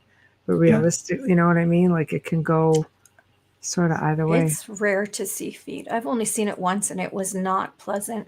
So it's round about there, the big circle, this one. Yes. Right. There's the chakras, there's the nimbus gloriosity there, which is in the paintings. Right. And basically that's where the aura is. And then there's the chakras, as I say. And basically they understand how that is made of ether. And I think they have ether technology. Well, it looks like a drawing from Leonardo da Vinci. It looks like something that he would. Oh, like this guy right there? Like something he would draw. Yeah. He would draw. Yeah. Right. Actually, yeah, that's right. The Petruvian Man, as it's called.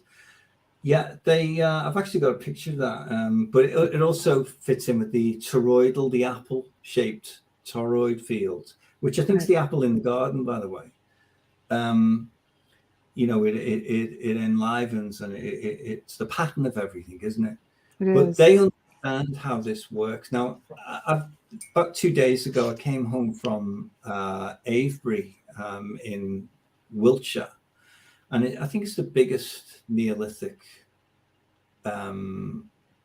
site in all of Europe, I think. I stand to be corrected. If it isn't, it's certainly the second biggest. But it's huge. It's in South England, where all the crop circles appear. And I go regularly. And it's still active, is what I've got to tell you. Not surprised on that. Now, the thing is that they built a crossroads through it. You know, in Victorian times, they put a village there and they've broken up the circle. Stones are still there, and they go for, you know, quite some distance. There are mounds as far as you can see. But here's the point I'm making, is that there's a huge circular trench. I call it a trench. Some call it a ditch. It's about 30, 40 feet deep. It's quite wide, and you can go down into it. Now, here's the thing. I never really get anything from the stones, but I do. When I go down into the ditch, it's like the fluid dynamic flow of water, and it pushes or pulls. And it's not always active when you go, but a lot of the time it is. And this time going back, I'm so annoyed. They've roped it off. And I think they know what's down there. I think they don't want people sensing. You got people, they're all singing to the, I think the stones are just markers, really. I understand about them. For what's underneath. Yeah, they are. I would say the energy would still be there without the stones. Absolutely. But the stones obviously play a part. Stone resonates, though. It could be that it's maybe could be amplifying that, Massively. or maybe it's grounding it, you know? Yeah, but sorry, we have to hold that thought because we have to do a station and sponsor ID. Absolutely. Get fired. Thank you. Yes, we could lose the show entirely. Yeah. And Kevin gets us booted off. That's great. Oh my gosh. We're kidding. It's okay. No, we're joking. You are listening, excuse me, to The Outer Realm with Michelle DeRoche and Amelia Pisano, coming to you live from the beautiful city of New Orleans on 105.3 FM radio. Joining us tonight is Kevin Dermot O'Doherty. Sorry, Kevin. It's my Italian tongue can't wrap around the O part. If you're listening right now and you're just tuning in, don't worry, because this will soon be on archive, and you can stream or listen to all of our archives and all the ones from the network on the platform you normally use. Simply search United Public Radio and then The Outer Realm. Shout out and thank you to the amazing people at Folgers Coffee. Thank you for sponsoring our show from day one. Without you, we wouldn't be here. Thank you so much.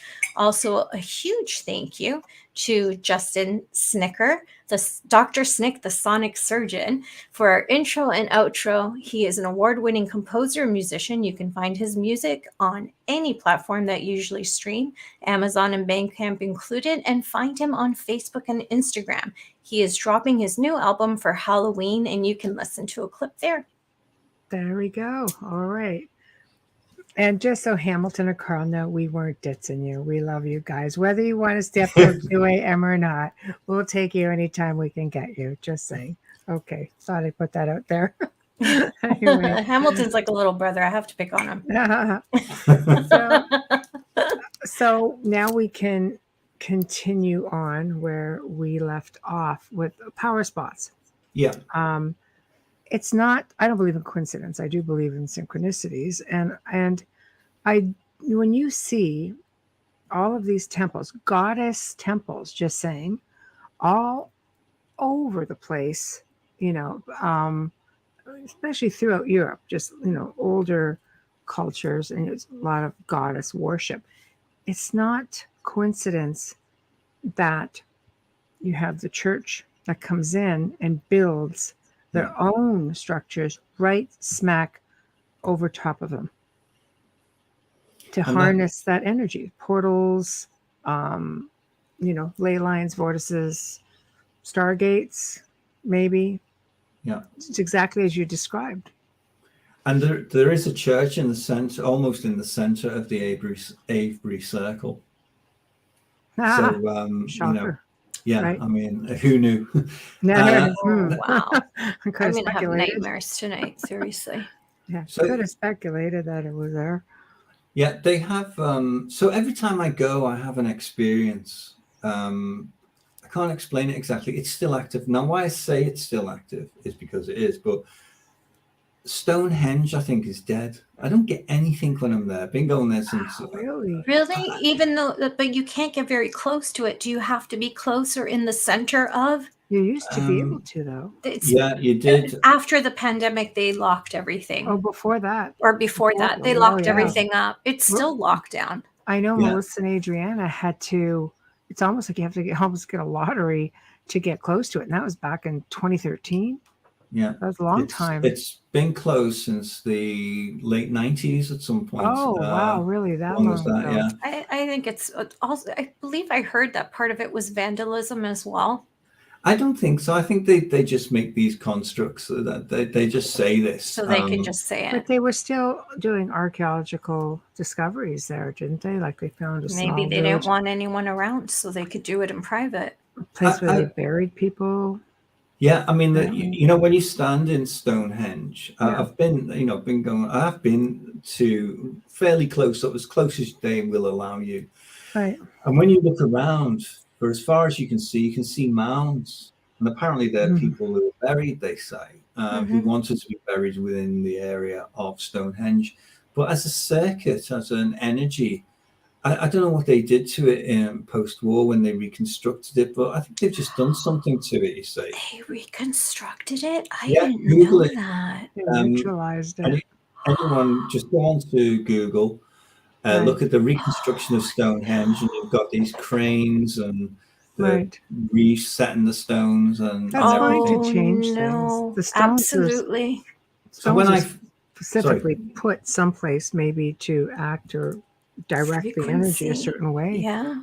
Because if you look at the ancient pictures of it, I'm going back to, say, the times of Thomas Hardy, Tessa de d'Urberville's, that sort of classic English literature which features the stones. And you look at the illustrations from the 1700s and the early 1800s, they're in ruins, but they're very relaxed, and I think they were still alive then, the energies.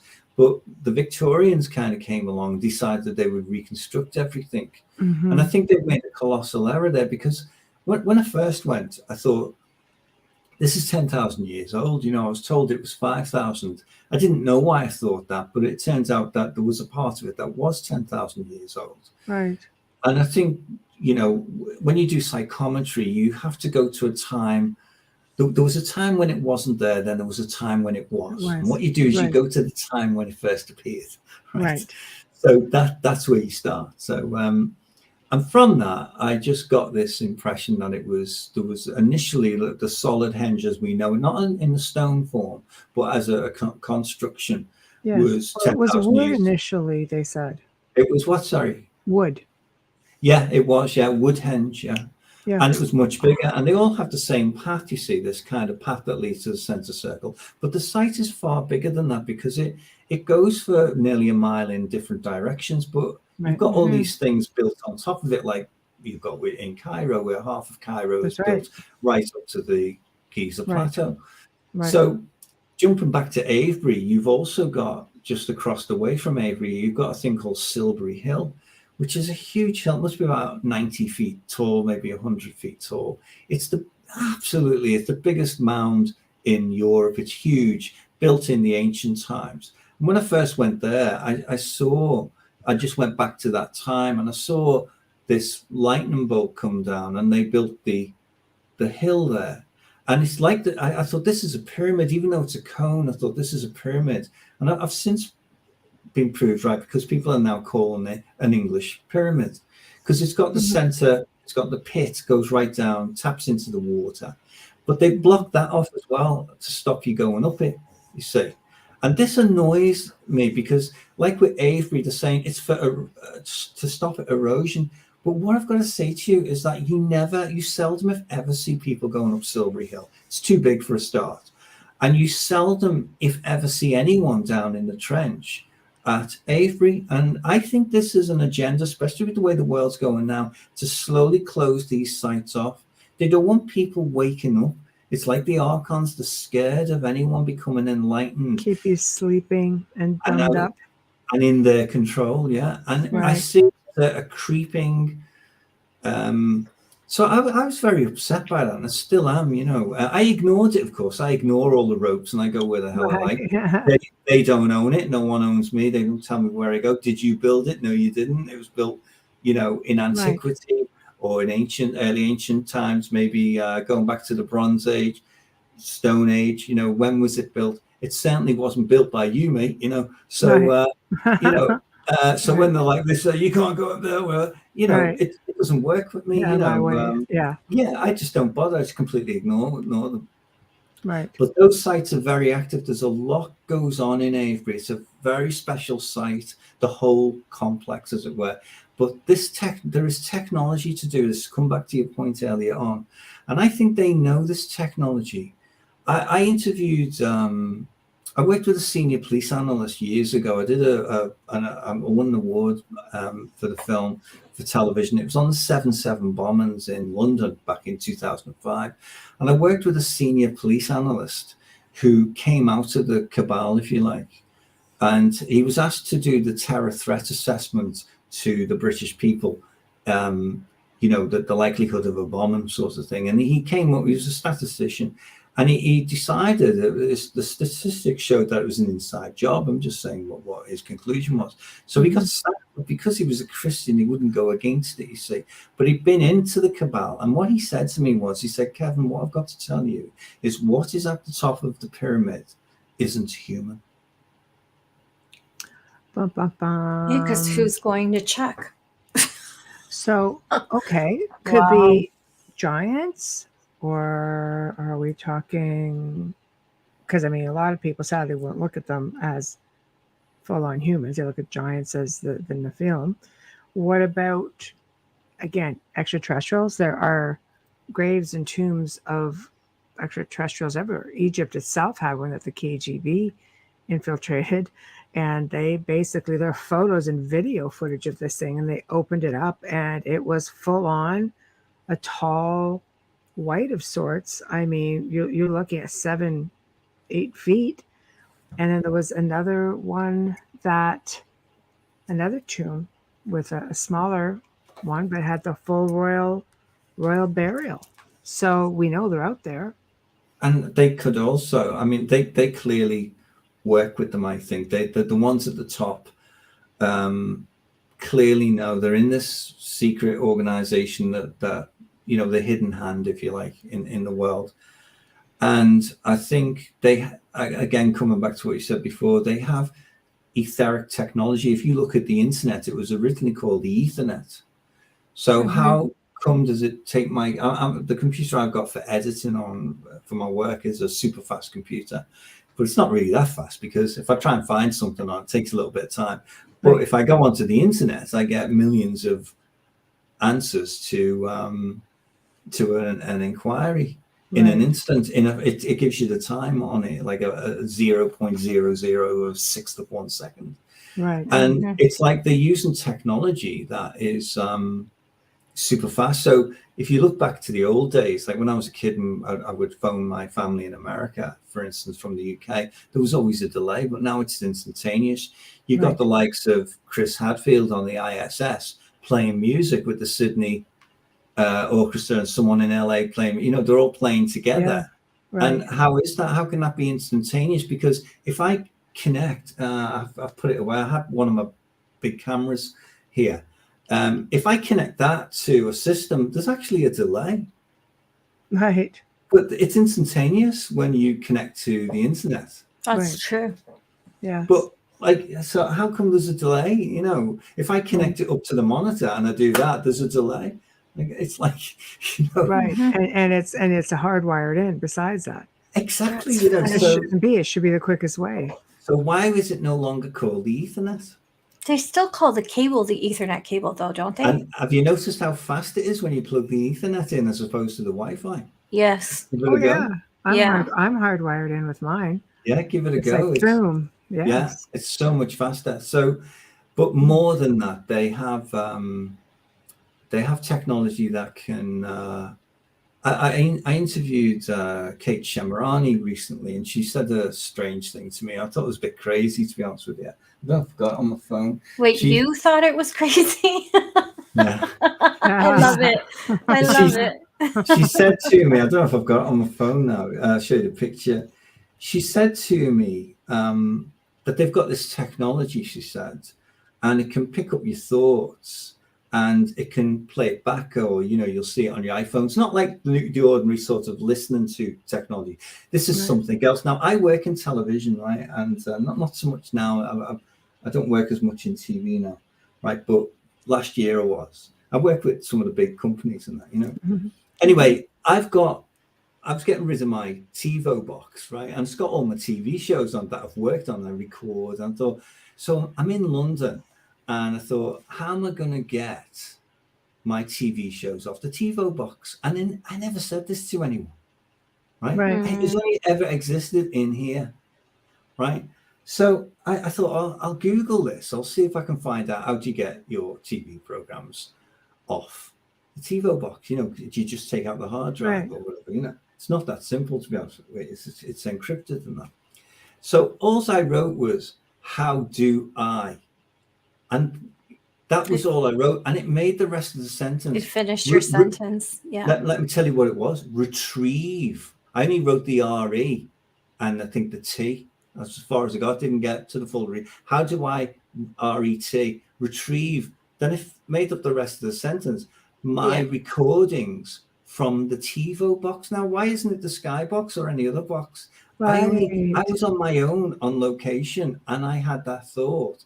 It's scary. Say it to anyone.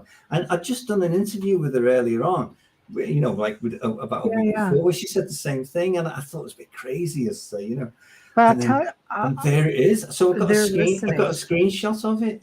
Yeah, so the listening in the etheric, you see. But it's scary because it's happened to me quite often.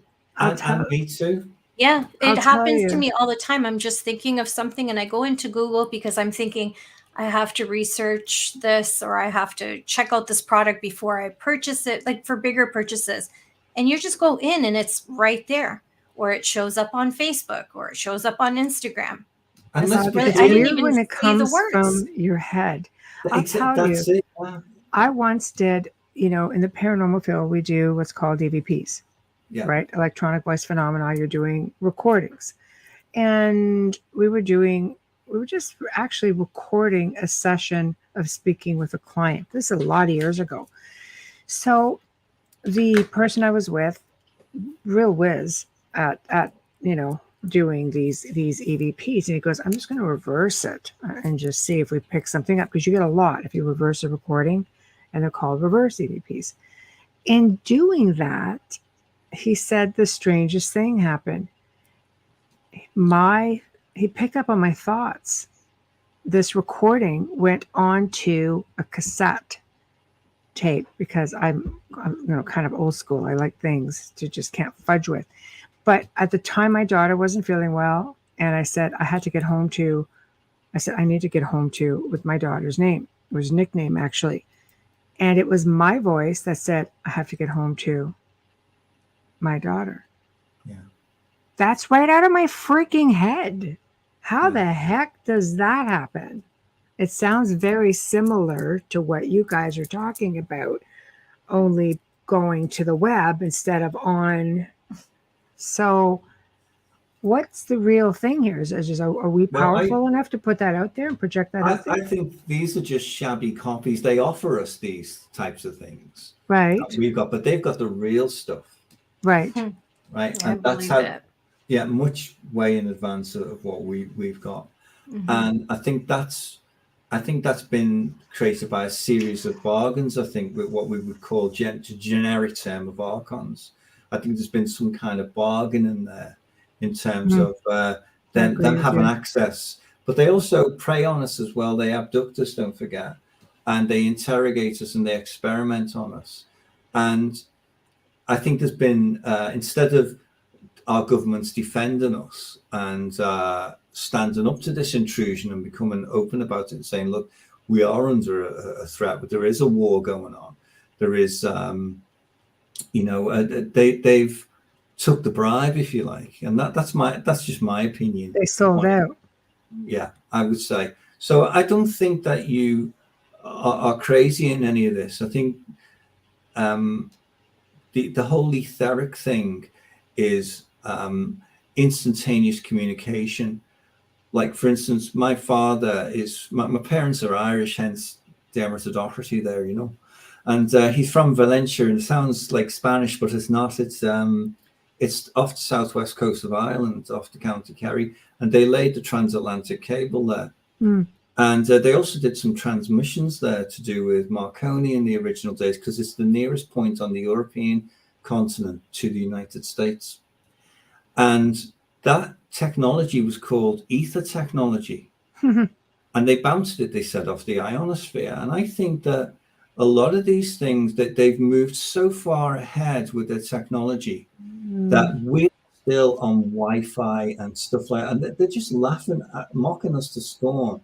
But when you look at what comes in now from across the Atlantic, the wire is about, like this pen, it's about twice the width of that, carries all the traffic across the Atlantic. Now I know people show you this big cable like that, but when it comes into the station, and I'm talking about, they rerouted it now to actually just up the road from where I live, in a town called Southport.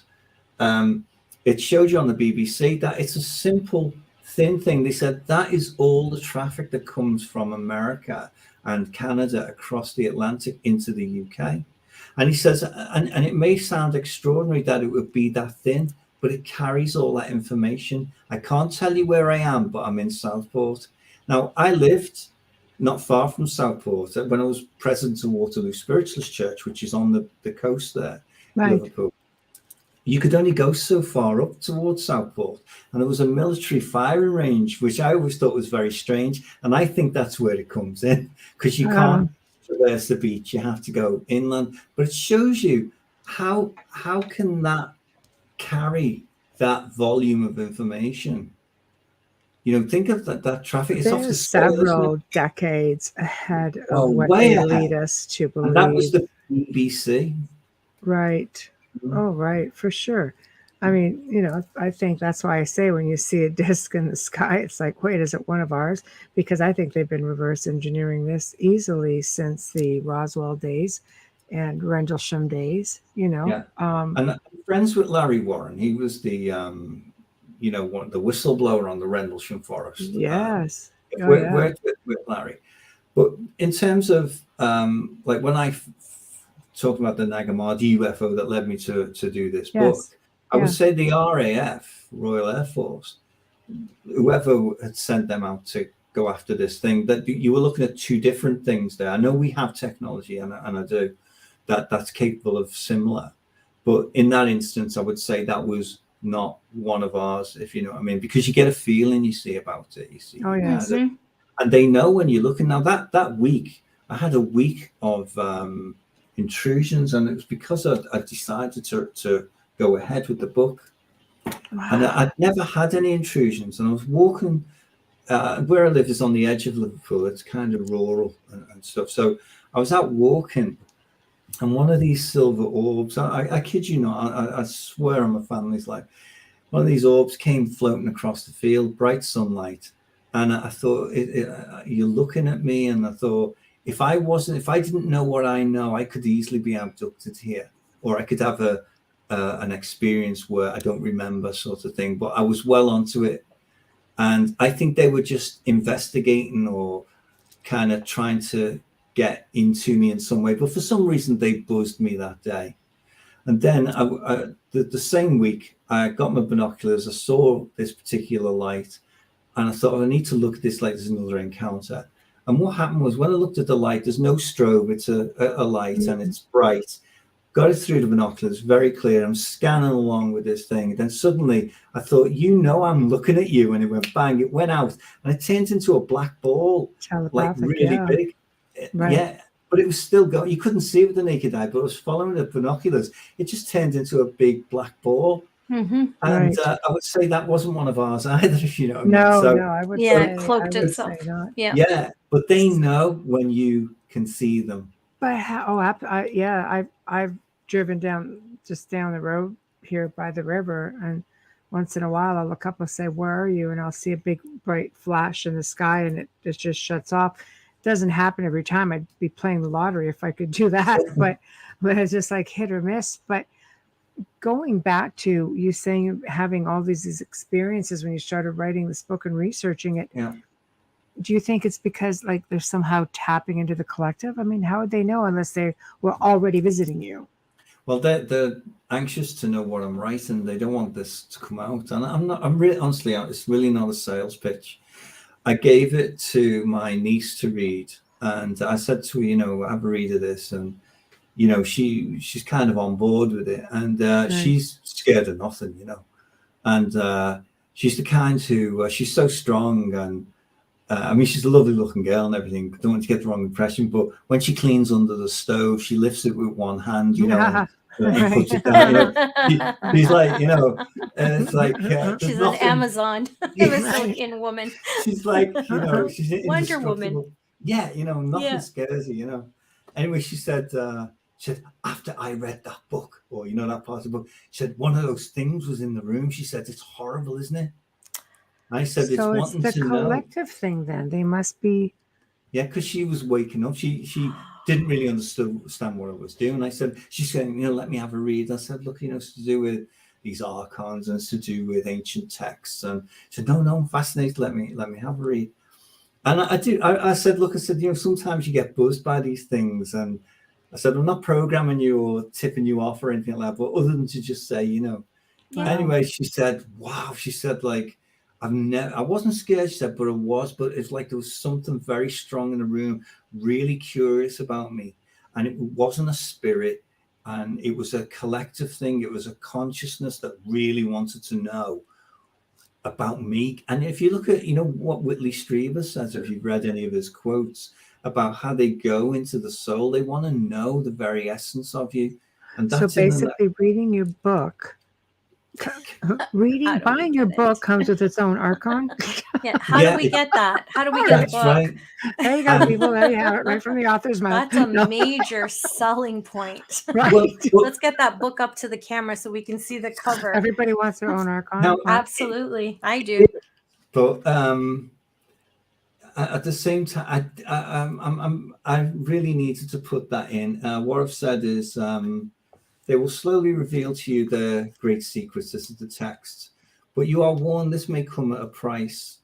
The interdimensional powers that have conspired to keep mankind blind and locked in slavery will visit upon you prior to, during, or just after your sleep state. They dread the human being becoming alive to their evil. They exist in a state of fear without of being discovered any minute now. Should you come under their attack, do not fear, because the exalted angel Elelith, who we mentioned before, reveals to Noria what you should do and what you should say to repel their intrusions in chapter 3, Testament of Noria. So put that in there for what you to say, and I can tell you it does work. Wow. It does work.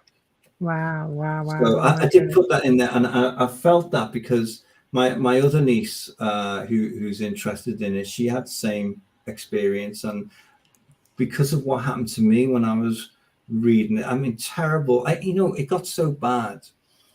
And I can take on anything, me. I'm also a martial artist. Got various black belts and stuff. That doesn't work against energy, though. Yeah, but the mindset does. Yes. Yeah. That you become unassailable in the etheric as well. But in spite of that, what I'm saying is that it got to the point after about a week where I got in touch with my late mother and said, Mum, I looked after you before you passed away. I'm just asking you to just, over the next 3 nights, please sit in the room with me when I go to sleep and keep them away. And I did. I got a really good night's sleep because my mother would take no crap, you know what I mean? But I was so tired, and they were getting didn't have any fight in you. Yeah, so tired. I have a stressful life anyway. They drain your energy too, which doesn't help. And all the other conditions conspiring together. And but they've messed with the files and things. My mum and my late sister came to me one night and they said, your computer, your disk has been messed with the stick. Said it's been hacked, but on the etheric by these archons. Now, when I woke up the next day, I thought, look, it's my mother and my sister. I know my mother and my sister, Right. When I'm with them, when I get communication, I know them. Right. And sure enough, it was like a bad dream. I plugged the thing in, and the whole book had completely disappeared. And I couldn't find it in the table of contents. I did an archive. I'm pretty good with computers and things. I did a retrieval, recover, couldn't find it. It was like it had never existed on the stick. And I had a backup computer, which wasn't plugged in, which wasn't on. And I found an older version of the book there. And then several days later, the thing reappeared on the stick, but in a corrupted form, which I've retrieved.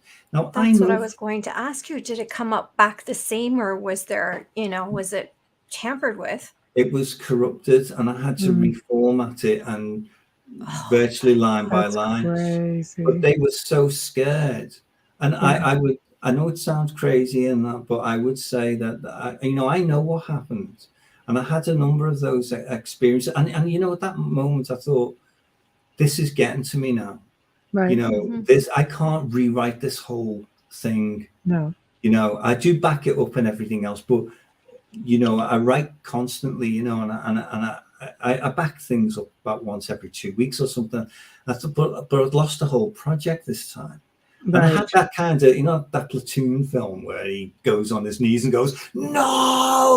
That's one of my favorite movies, just saying. Right. And you got the camera pulling out. It was that sort of moment. But I also knew, because I was told by my mother and my sister and by the Spirit Welfare site, that this was meant to be. It's for a reason. And it did come back, and I did have to work with it again. But it showed me that the extent to which they do not want us to wake up, and they will do it in very, very strong ways. And I can't emphasize that enough. I went to my niece's at Christmas, and this is during when all this is happening. This is Christmas gone. Came home, spent all day at the Christmas having dinner and stuff, I came home and I thought, I need to change the light bulbs. They're very dark.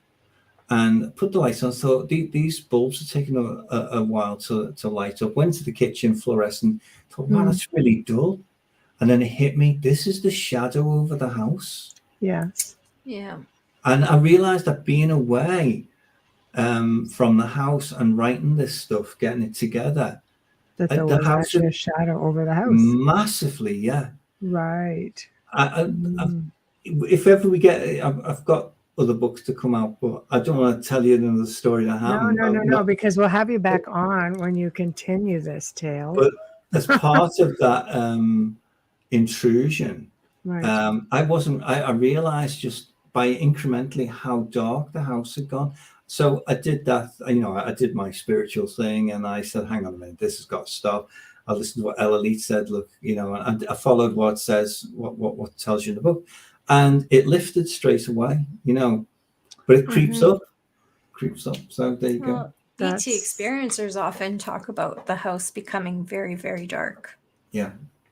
That's to me is bloody like frightening. I'll be honest. That's it's your perception, isn't it? It's like I would say that if you had a light meter, it'd probably say it's okay, that you're getting all the light, but it's just your psychic eye is like, wow, this is really dark. This is really I wasn't ready for that. I admit it, for all my years of experience. You're an author, you're writing a book. I don't think it's the first thing on your mind is that you're going to be monitored or visited by these things that you are writing about. But I guess again it comes down to mindset.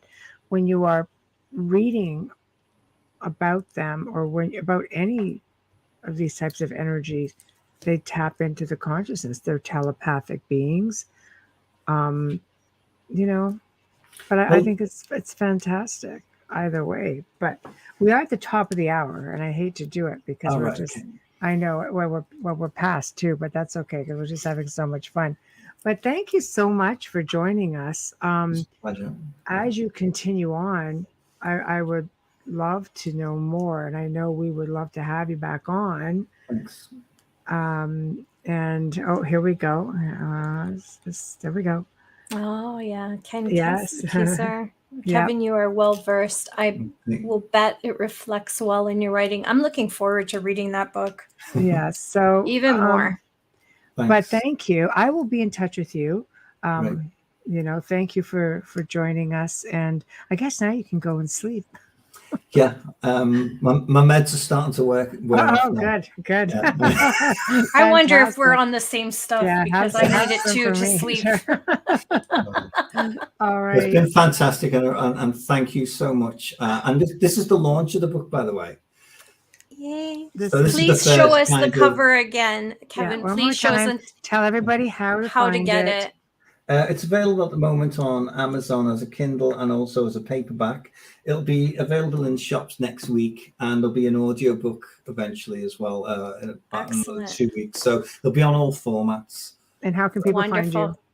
I'm on Facebook as as Kevin O'Doherty.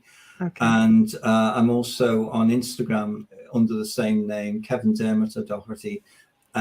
Which is this name here. People can see. I know people listen on radio. Got it. Yeah. And I'm also on Twitter as well. Okay. I think that's probably about it, really. Okay. But yeah, you can find me, and there's a page on Facebook called "The Secret of the Egyptian Nag Hammadi" that I've set up. So, all right, you can join that. We will seek it out. So, thank you very much, and you'll wake up to an email tomorrow. Thank you, Amelia and Michelle. Thank you very much. Thank you so much, Kevin. It's been such an honor. Thank you so much. I've learned so much. Thank you for sharing. Good night, Neil. You Bye-bye. too. Good night. Bye-bye. Good night. Good night. Well, that was so bloody informative. My gosh, craziness. But thank you.